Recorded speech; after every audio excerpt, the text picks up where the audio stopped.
Quante cose belle abbiamo in Italia. Secondo me a volte quasi ce ne dimentichiamo. Guardate questo posto. E poi ci sono le cose che noi italiani sappiamo fare alla grande.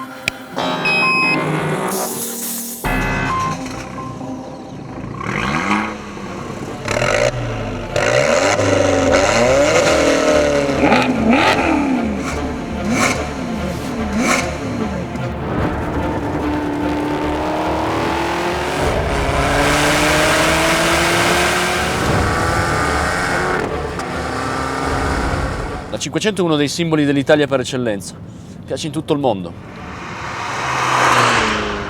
E con il marchio Abarth è praticamente irresistibile. Lei non ha bisogno di presentazioni, perché è la 4C, l'Alfa che tutti aspettavamo da oltre 30 anni. È solo ora che la guido. Penso a quando le Alfa Romeo correvano e vincevano contro tutti, Ferrari compreso. Vi aspettereste una Ferrari a questo punto, invece sto guidando una Maserati. Perché il tridente è il simbolo del rilancio del Made in Italy nel mondo e questa MC stradale è in assoluto il modello più potente, più entusiasmante.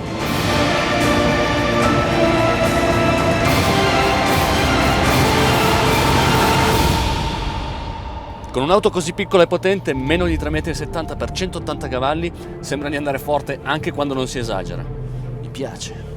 Questa Abarth 50° anniversario è una serie limitata, pesa poco più di 1000 kg ed è troppo una goduria da buttare in curva, attaccandosi all'ultimo ai freni. E poi ci sono ste 4 marmite dello scarico Record Monza che borbottano in continuazione e con tutta la macchina in appoggio si finisce spesso per metterla su tre ruote. È piattissima d'assetto. Peccato che si sta seduti un po' troppo in alto, con il volante inclinato e con il cambio robotizzato che toglie un po' di sapore alla guida rispetto a un manuale. La 595 inoltre è super reattiva, ma ha un SP Bosch di ultima generazione più intelligente che la rende molto precisa e agile con la funzione autobloccante TTC.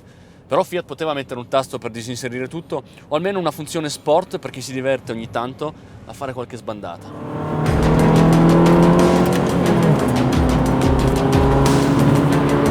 L'abbiamo già provata in pista, a balocco, ma guidarla su strada è tutto un altro sport. Ha 240 cavalli, è vero, ma pesa poco più di 900 kg. Questo le permette di prendere velocità in maniera rapidissima, ricordatevelo sempre. L'assetto è una tavola di legno, sentirete tutti gli avvallamenti, qualunque cosa.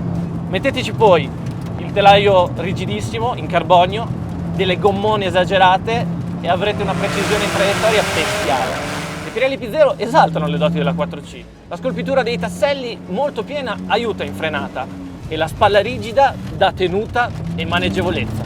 La trazione e il motore sono dietro e si sentono.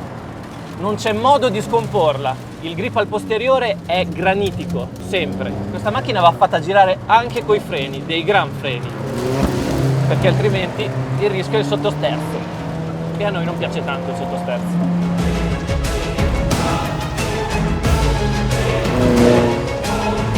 In Alfa Romeo però la volevano esattamente così. Ci sono sportive e sportive. Questa è una sportiva che va veloce. Non tentate di snaturarla. E se farete così sarete degli alfisti felici.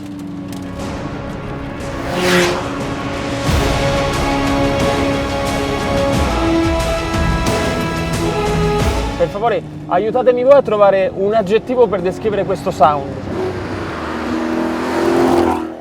Vi giuro, vi comprerei una Maserati soltanto per ascoltare questa musica. Il 4007 V8 ulula, ruggisce, non so che parole utilizzare, ma vi assicuro che fa venire la pelle d'oca. Ammetto che sto guidando il race, anche se non sono in pista, perché quando sali e vedi due paddle così in carbonio, fissi, enormi, è impossibile resistere. Significa prendersi un bel po' di botte sulla cervicale, perché il cambio è un robotizzato tradizionale che ti spara le marce una dietro l'altra in modo a dir poco brutale. I moderni doppia frizione sono tutto un altro pianeta, perché sono più sofisticati, veloci, rapidi, efficaci, ma non ti danno questa scarica di adrenalina. È pazzesco. Lo sterzo è preciso, pronto, ma non troppo diretto. Fra le curve bisogna girare molto il volante, che è enorme, esagerato secondo me. Comunque questa Maserati dà confidenza, il che non è scontato considerato la potenza e le dimensioni. Il merito anche delle gomme che sono state sviluppate appositamente da Pirelli, sono dei P0 con un battistrada ad S asimmetrico che tecnicamente ha il compito di rendere più uniforme la superficie a contatto con l'asfalto.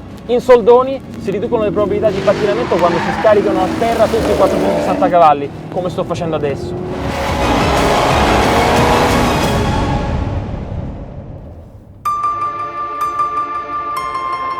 Ok, guidare è bellissimo, ma vi voglio far vedere anche il paesaggio, perché quello della Gran Turismo è spettacolare. Quest'auto ha 8 anni sulle spalle, ma non si direbbe affatto. Questa MC stradale è la più cattiva. Carbonio dappertutto, diffusore con scarico centrale, cerchi da venti con vista su un impianto carboceramico Brembo potente all'inverosimile. Dentro si sentono di più gli anni del progetto, ma si respira un'aria artigianale, all'italiana, fra PL, Alcantara e ancora carbonio. I sedili sono sportivi ma ben imbottiti e comodi, perché questa Maserati è una supercar da viaggio con tanto di 4 posti veri e un bagagliaio, una Gran Turismo appunto.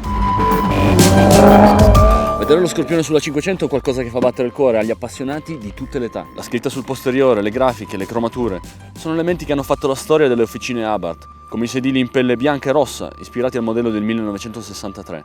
Sono dettagli che non fanno che aumentare il fascino di questa 595, che emoziona ancora gli appassionati anche grazie ai fari Bixeno o al cambio robotizzato con leve dietro il volante. Personalmente non ricordo un'auto che attiri l'attenzione come questa 4C. Uscendo da Roma sono stato fotografato con qualsiasi cosa, addirittura alcuni mi hanno applaudito. Un Alfa Romeo così non sembra vera, e invece lo è. E tutti hanno bisogno di crederci, soprattutto oggi che il Made in Italy sta passando troppe crisi esistenziali. Fuori è sinuosa, bellissima, viene voglia di accarezzarla con delle forme così. Dentro invece è essenziale e tecnologica, proprio come un'auto da corsa. Tra le mappe disponibili la Race è sicuramente la più esaltante, con tutti i controlli disattivati e le cambiate di doppia frizione che sono come fucilate. Ed è anche l'unico modo per spararvi uno 0-100 con launch control. Piede sinistro il freno, destro gas, paletta meno, lasciare il freno.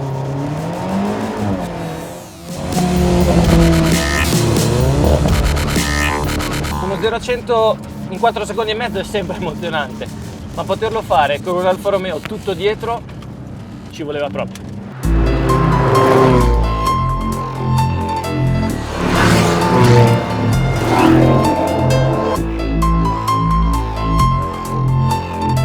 Come avete visto non sono sportive perfette, come noi italiani del resto. Ma abbiamo deciso di dedicare questo video al Made in Italy per ricordarci che sappiamo costruire auto speciali, che sanno emozionare e che tutto il mondo ci invidia.